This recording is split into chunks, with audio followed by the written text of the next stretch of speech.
Hi friends, welcome back to my channel. Friends, ನಾನಿವತ್ತು back open princess cut ಬ್ಲೌಸ್ನ cutting ತೋರಿಸ್ತಾ ಇದ್ದೀನಿ. Video ನೋಡೋಕ್ಕಿಂತ ಮುಂಚೆ ಯಾರೆಲ್ಲ ನನ್ನ ಚಾನಲ್ ನೋಡ್ತಾ ಇದ್ದೀರಾ ಪ್ಲೀಸ್ ಸಬ್ಸ್ಕ್ರೈಬ್ ಮಾಡ್ಕೊಂಡು ನೋಡಿ. ಹಾಗೆ ಪಕ್ಕದಲ್ಲಿರೋ ಬೆಲ್ ಐಕನ್ನ ಕ್ಲಿಕ್ ಮಾಡಿಕೊಂಡ್ರೆ ನಾನು ಹಾಕೋ ವೀಡಿಯೋಸ್ ಎಲ್ಲ ನಿಮಗೆ ನೋಟಿಫಿಕೇಷನ್ ಬರುತ್ತೆ. ಫ್ರೆಂಡ್ಸ್, ಬನ್ನಿ ಈಗ ವಿಡಿಯೋ ಸ್ಟಾರ್ಟ್ ಮಾಡೋಣ.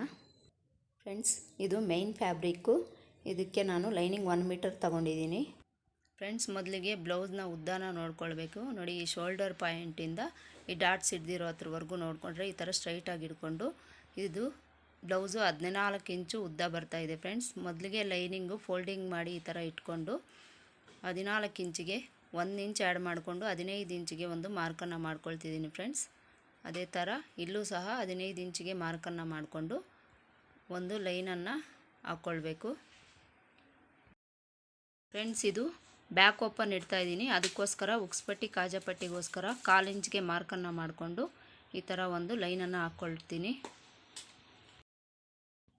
ಈಗ ಸೊಂಟದ ಅಳತೆ ಎಷ್ಟಿದೆ ಅಂತ ಅಳತೆ ಬ್ಲೌಸಿಂದ ನೋಡ್ಕೊಳ್ಬೇಕು. ಫ್ರೆಂಡ್ಸ್, ನೋಡಿ, ಕಾಜಾಪಟ್ಟಿ ಹತ್ರದಿಂದ ಈ ಥರ ಹಿಡ್ಕೊಂಡು ನಾವು ಸೊಂಟದ ಅಳತೆನ ನೋಡ್ಕೊಳ್ಬೇಕು.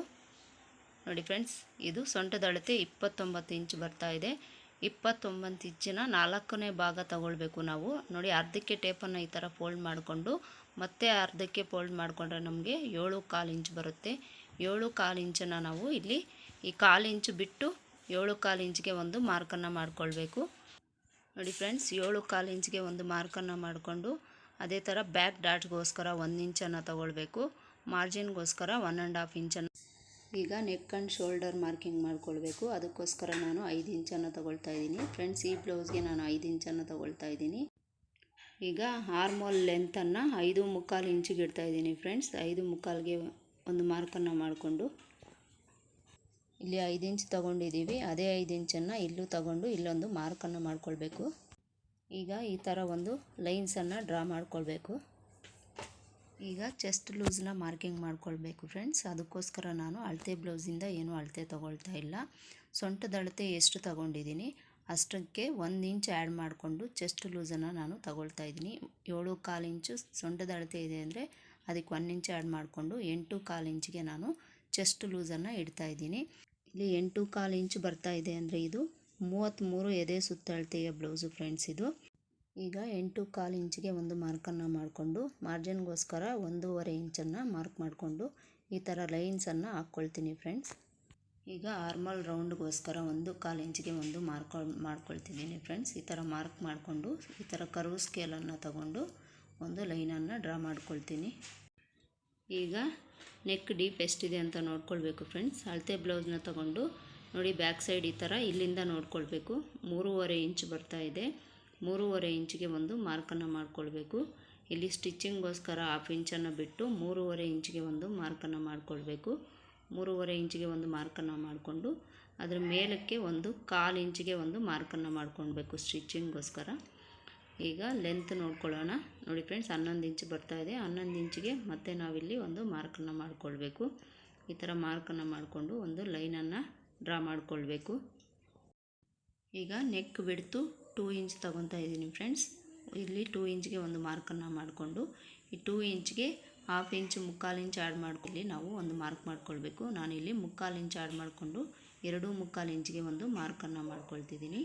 ಈ ಥರ ಮಾರ್ಕನ್ನು ಮಾಡಿಕೊಂಡು ಸ್ಕೇಲ್ ತಗೊಂಡು ಒಂದು ಲೈನನ್ನು ಡ್ರಾ ಮಾಡ್ಕೊಳ್ತೀನಿ.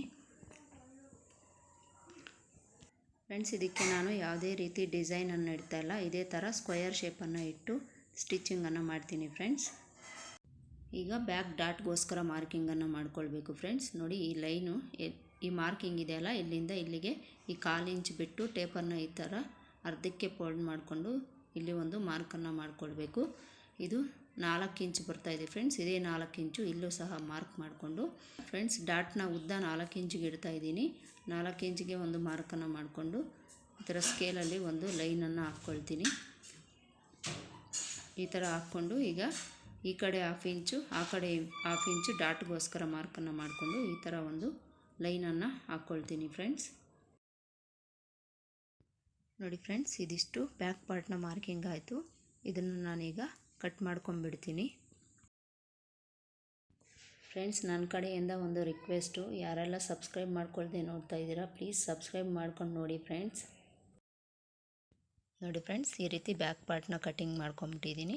ಫ್ರೆಂಡ್ಸ್, ನೆಕ್ ಯಾವುದೇ ರೀತಿ ಕಟಿಂಗನ್ನು ಮಾಡಲ್ಲ, ನಾನು ಸ್ಟಿಚಿಂಗ್ ಮಾಡೋವಾಗ ಕಟಿಂಗನ್ನು ಮಾಡ್ಕೊಳ್ತೀನಿ. ಈಗ ಡಾಟ್ಸ್ ಹಿಡಿಬೇಕಲ್ಲ, ಅಲ್ಲಿ ಒಂದು ನ್ಯಾಚನ್ನು ಹಾಕ್ಕೊಳ್ತೀನಿ ಫ್ರೆಂಡ್ಸ್.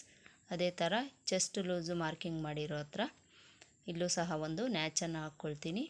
ಈಗ ಬ್ಯಾಕ್ ಪಾರ್ಟ್ನ ಇಟ್ಕೊಂಡು ಫ್ರಂಟ್ ಪಾರ್ಟ್ ಮಾರ್ಕಿಂಗ್ ಯಾವ ರೀತಿ ಮಾಡೋದು ಅಂತ ನೋಡೋಣ ಫ್ರೆಂಡ್ಸ್. ನೋಡಿ ಫ್ರೆಂಡ್ಸ್, ಲೈನಿಂಗನ್ನು ಈ ಥರ ಫೋಲ್ಡ್ ಮಾಡಿ ಇಟ್ಕೊಂಡಿದ್ದೀನಿ. ಇದ್ರ ಮೇಲೆ ನಾವೀಗ ಬ್ಯಾಕ್ ಪಾರ್ಟ್ ಇಟ್ಕೊಂಡು ಮಾರ್ಕಿಂಗನ್ನು ಮಾಡ್ಕೊಳ್ಬೇಕು ಫ್ರೆಂಡ್ಸ್.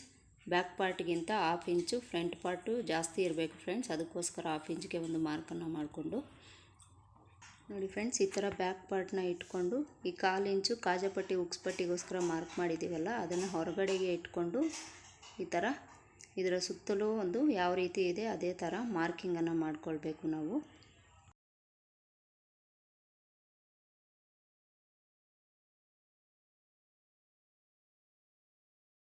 ಈ ಥರ ಮಾರ್ಕಿಂಗನ್ನು ಮಾಡಿಕೊಂಡು ಈಗ ಬ್ಯಾಕ್ ಪಾರ್ಟ್ನ ತೆಗೆದುಬಿಡ್ತೀನಿ ಫ್ರೆಂಡ್ಸ್.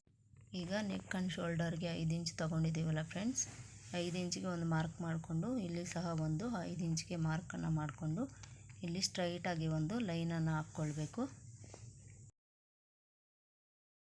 ಈಗ ಫ್ರಂಟ್ ಆರ್ಮೋಲ್ ರೌಂಡು 1/2 ಇಂಚ್ ಒಳಗಡೆಗೆ ಮಾರ್ಕ್ ಮಾಡಿಕೊಂಡು ಇಲ್ಲೊಂದು ಶೇಪನ್ನು ಕೊಡಬೇಕು ಫ್ರೆಂಡ್ಸ್. ಈ ಥರ ಮಾರ್ಕಿಂಗನ್ನು ಮಾಡಿಕೊಂಡು ಈಗ ಚೆಸ್ಟ್ ಲೂಸು 8.25 ಅಲ್ವ ಫ್ರೆಂಡ್ಸ್, 8.25ಗೆ ಒಂದು ಮಾರ್ಕನ್ನು ಮಾಡ್ಕೊಳ್ತೀನಿ. ಈಗ ನೆಕ್ ವಿಡ್ತು 2 ಇಂಚಿಗೆ ಮಾರ್ಕನ್ನು ಮಾಡ್ಕೊಳ್ತಿದ್ದೀನಿ ಫ್ರೆಂಡ್ಸ್. ಅದೇ ಥರ ನೆಕ್ನ ಲೆಂತು 7 ಇಂಚಿಗೆ ನಾನು ಮಾರ್ಕಿಂಗನ್ನು ಮಾಡ್ಕೊಳ್ತಿದ್ದೀನಿ. ನೋಡಿ, ಇಲ್ಲೂ ಸಹ 7 ಇಂಚಿಗೆ ಒಂದು ಮಾರ್ಕನ್ನು ಮಾಡಿಕೊಂಡು ಇಲ್ಲೊಂದು ಲೈನನ್ನು ಹಾಕ್ಕೊಳ್ತೀನಿ ಫ್ರೆಂಡ್ಸ್. ಈ ಥರ ಒಂದು ಲೈನನ್ನು ಹಾಕ್ಕೊಂಡು ಇಲ್ಲಿ 2.5 ಇಂಚಿಗೆ ಒಂದು ಮಾರ್ಕನ್ನು ಮಾಡಿಕೊಂಡು ಇದನ್ನು ಸಹ ಒಂದು ಲೈನನ್ನು ಹಾಕ್ಕೊಂಡು ಇದಕ್ಕೆ ನಾನು ಫ್ರಂಟಲ್ಲಿ ಸಿಂಪಲ್ ಒಂದು ಡಿಸೈನನ್ನು ಡ್ರಾ ಮಾಡ್ಕೊಳ್ತೀನಿ ಫ್ರೆಂಡ್ಸ್. ನೋಡಿ, ಈ ಥರ ಸಿಂಪಲ್ ಡಿಸೈನನ್ನು ಕೊಡ್ತಾಯಿದ್ದೀನಿ ಫ್ರೆಂಡ್ಸ್. ಇಲ್ಲೊಂದು ಕ್ಲಿಪ್ಪಿಂಗ್ ಮಿಸ್ ಆಗಿದೆ, ಸಾರಿ ಫಾರ್ ದ್ಯಾಟ್ ಫ್ರೆಂಡ್ಸ್. ಇಲ್ಲಿ 3 ಇಂಚಿಗೆ ಒಂದು ಮಾರ್ಕನ್ನು ಮಾಡಿಕೊಂಡು ಈಗ ಚೆಸ್ಟ್ ಪಾಯಿಂಟನ್ನು ನಾವು ಮಾರ್ಕನ್ನು ಮಾಡ್ಕೊಳ್ಬೇಕು. ನೋಡಿ, ಶೋಲ್ಡರ್ ಪಾಯಿಂಟಿಂದ ಇಲ್ಲಿಗೆ ನಾವು 10.5 ಇಂಚಿಗೆ ಚೆಸ್ಟ್ ಪಾಯಿಂಟನ್ನು ಇಟ್ಕೊಳ್ಬೇಕು. ಇವೆರಡನ್ನು ಸೇರಿಸಿ ಈಗ ನಾನು ಒಂದು ಲೈನನ್ನು ಡ್ರಾ ಮಾಡ್ಕೊಳ್ತೀನಿ. ನೋಡಿ ಫ್ರೆಂಡ್ಸ್, ಇಲ್ಲಿ ಪ್ರಿನ್ಸ್ ಕಟ್ಗೆ 2 ಇಂಚ್ ಮಾರ್ಕ್ ಮಾಡಿದ್ದೀವಲ್ಲ, ಇಲ್ಲಿ ಮೇಲಕ್ಕೆ 2 ಇಂಚಿಗೆ ಮಾರ್ಕನ್ನು ಮಾಡಿಕೊಂಡು ಇಲ್ಲೊಂದು ಲೈನನ್ನು ಹಾಕ್ಕೊಳ್ಬೇಕು. ಈ ಥರ ಒಂದು ಲೈನನ್ನು ಹಾಕ್ಕೊಂಡು ಈಗ ಇದಕ್ಕೆ ಒಂದು ಶೇಪನ್ನು, ರೌಂಡ್ ಶೇಪನ್ನು ಈ ಥರ ಕೊಡಬೇಕು ಫ್ರೆಂಡ್ಸ್. ಈಗ ಇಲ್ಲಿಂದ ಮತ್ತೆ ನಾವು ಈ ಆರ್ಮೋಲು ಸೆಂಟರ್ ಮಾರ್ಕ್ ಇದೆಯಲ್ಲ ಫ್ರೆಂಡ್ಸ್, ಅಲ್ಲಿವರೆಗೂ ಈ ಥರ ರೌಂಡ್ ಶೇಪನ್ನು ನಾವು ಕೊಡಬೇಕಾಗತ್ತೆ. ಈಗ ಇಲ್ಲಿ ಮಾರ್ಕಿಂಗ್ ಮಾಡ್ಕೊಂಡಿದ್ದೀವಲ್ಲ ಫ್ರೆಂಡ್ಸ್, ಇದು ಕಟ್ ಮಾಡಿ ಸ್ಟಿಚ್ ಮಾಡೋದ್ರಿಂದ ನಮಗೆ 1/2 ಇಂಚ್ ಸ್ಟಿಚಿಂಗ್ ಹೋಗುತ್ತೆ. ಅದಕ್ಕೋಸ್ಕರ ಇಲ್ಲಿ ನಾವು 1 ಇಂಚ್ ಎಕ್ಸ್ಟ್ರಾ ತಗೊಳ್ಬೇಕು. ಅದೇ ಥರ ಇಲ್ಲಿ 1.5 ಇಂಚು ಎಕ್ಸ್ಟ್ರಾನ ತಗೊಂಡು ಈ ಥರ ಸ್ಕೇಲನ್ನು ತಗೊಂಡು ಲೈನ್ಸನ್ನು ಹಾಕ್ಕೊಂಡು ಈ ಥರ ಒಂದು ಲೈನ್ಸನ್ನು ಹಾಕ್ಕೊಳ್ಬೇಕು ಫ್ರೆಂಡ್ಸ್. ಇಲ್ಲಿ ಈಗ ಬ್ಯಾಕ್ ಪಾರ್ಟ್ನ ತಗೊಂಡು ಈ ಥರ ಇಟ್ಕೊಂಡು ಇಲ್ಲಿಗೆ ಒಂದು ಮಾರ್ಕ್ ಮಾಡ್ಕೊಳ್ಬೇಕು ಫ್ರೆಂಡ್ಸ್. ಈ ಥರ ಮಾರ್ಕನ್ನು ಮಾಡಿಕೊಂಡು ಈ ಡಾಟ್ಸ್ ಹತ್ರಿಂದ ಈ ಥರ ಸ್ಕೇಲಲ್ಲಿ ಕ್ರಾಸಾಗಿ ಒಂದು ಮಾರ್ಕನ್ನು ಮಾಡಿಕೊಳ್ಬೇಕು. ಇದಿಷ್ಟು ಫ್ರಂಟ್ ಪಾರ್ಟು ಮಾರ್ಕಿಂಗ್ ಆಯಿತು ಫ್ರೆಂಡ್ಸ್. ಇದನ್ನು ನಾನು ಕಟ್ ಮಾಡ್ಕೊಳ್ತೀನಿ ಈಗ.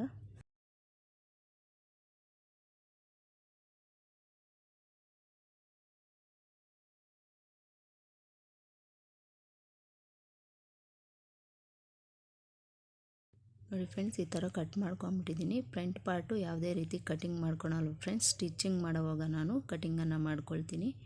ಈಗ ಈ ಮಾರ್ಕಿಂಗ್ಸ್ ಇದೆಯಲ್ಲ ಫ್ರೆಂಡ್ಸ್, ಇದು ಚೆಸ್ಟ್ ಪಾಯಿಂಟು, ಇಲ್ಲಿಗೆ ಒಂದೊಂದು ನ್ಯಾಚನ್ನು ಹಾಕ್ಕೊಳ್ಬೇಕು. ನೋಡಿ, ಈ ಥರ ಒಂದು ನ್ಯಾಚನ್ನು ಹಾಕ್ಕೊಳ್ತೀನಿ ನಾನು. ಇಲ್ಲೂ ಸಹ ಒಂದು ನ್ಯಾಚನ್ನು ಹಾಕ್ಕೊಳ್ತೀನಿ ಫ್ರೆಂಡ್ಸ್. ಇದಿಷ್ಟು ಪ್ರಿನ್ಸೆಸ್ ಕಟ್ ಲೈನಿಂಗ್ನ ಕಟ್ಟಿಂಗ್ ಆಯಿತು ಫ್ರೆಂಡ್ಸ್. ಈಗ ಇದನ್ನು ಮೈನ್ ಫ್ಯಾಬ್ರಿಕ್ ಮೇಲೆ ಇಟ್ಟು ಕಟ್ಟಿಂಗನ್ನು ಮಾಡ್ಕೊಳ್ತೀನಿ ಫ್ರೆಂಡ್ಸ್. ಇದರ ಸ್ಲೀವ್ಸ್ ಕಟ್ಟಿಂಗು ಸಹ ಬಫ್ ಹ್ಯಾಂಡ್ಸ್ನ ಕಟ್ ಮಾಡ್ತಾ ಇದ್ದೀನಿ. ಅದನ್ನು ನೆಕ್ಸ್ಟ್ ವೀಡಿಯೋದಲ್ಲಿ ಅಪ್ಲೋಡ್ ಮಾಡ್ತೀನಿ ಫ್ರೆಂಡ್ಸ್. ಹಾಗೆ ಇದರ ಸ್ಟಿಚಿಂಗ್ ವಿಡಿಯೋನೂ ಸಹ ಬೇಕು ಅಂದರೆ ಕಮೆಂಟಲ್ಲಿ ತಿಳಿಸಿ ಫ್ರೆಂಡ್ಸ್, ಅದು ಸಹ ವಿಡಿಯೋ ಮಾಡಿ ಹಾಕ್ತೀನಿ ನಾನು. ಈಗ ಇದನ್ನು ಮೈನ್ ಫ್ಯಾಬ್ರಿಕ್ ಮೇಲೆ ಇಟ್ಕೊಂಡು ಕಟಿಂಗ್ ಮಾಡ್ತೀನಿ ಫ್ರೆಂಡ್ಸ್. ನೋಡಿ, ಈ ಥರ ಮೈನ್ ಫ್ಯಾಬ್ರಿಕ್ಕು ಫೋಲ್ಡಿಂಗ್ ಮಾಡಿ ಹಾಕ್ಕೊಂಡು ಇದ್ರ ಮೇಲೆ ನಾವು ಲೈನಿಂಗನ್ನು ಇಟ್ಕೊಂಡು ಕಟಿಂಗನ್ನು ಮಾಡ್ಕೊಳ್ಬೇಕು ಫ್ರೆಂಡ್ಸ್. ನೋಡಿ, ಮೊದಲಿಗೆ ಬ್ಯಾಕ್ ಪಾರ್ಟ್ನ ಇದ್ರ ಮೇಲೆ ಇಟ್ಕೊಂಡು ಈ ಥರ ಕಟಿಂಗನ್ನು ಮಾಡ್ಕೊಳ್ಬೇಕು ಫ್ರೆಂಡ್ಸ್. ಲೈನಿಂಗಿಗಿಂತ ಮೈನ್ ಫ್ಯಾಬ್ರಿಕ್ಕು 1/2 ಇಂಚ್ ಎಕ್ಸ್ಟ್ರಾ ಇರೋ ಥರನೇ ಇಟ್ಕೊಂಡು ನಾವು ಕಟಿಂಗನ್ನು ಮಾಡ್ಕೊಳ್ಬೇಕಾಗುತ್ತೆ. ನೋಡಿ, ಬ್ಯಾಕ್ ಪಾರ್ಟ್ ಆಯಿತು. ಈಗ ಫ್ರಂಟ್ ಪಾರ್ಟ್ನ ಕಟ್ ಮಾಡ್ಕೊಳ್ಳೋಣ ಫ್ರೆಂಡ್ಸ್, ಫ್ರಂಟ್ ಪಾರ್ಟ್ನ ಈಗ ಬ್ಯಾಕ್ ಓಪನ್ ಆಗಿರೋದ್ರಿಂದ ಈ ಥರ ಕ್ಲೋಸ್ ಇರೋ ಕಡೆ ಇಟ್ಕೊಂಡು ಕಟಿಂಗನ್ನು ಮಾಡ್ಕೊಳ್ಬೇಕು ನಾವು. ನೋಡಿ, ಈ ಥರ ಇಟ್ಕೊಂಡು 1/2 ಇಂಚ್ ಎಕ್ಸ್ಟ್ರಾ ಇರೋ ಥರನೇ ನಾವು ಮೇನ್ ಫ್ಯಾಬ್ರಿಕನ್ನು ಕಟ್ ಮಾಡ್ಕೊಳ್ಬೇಕು ಫ್ರೆಂಡ್ಸ್.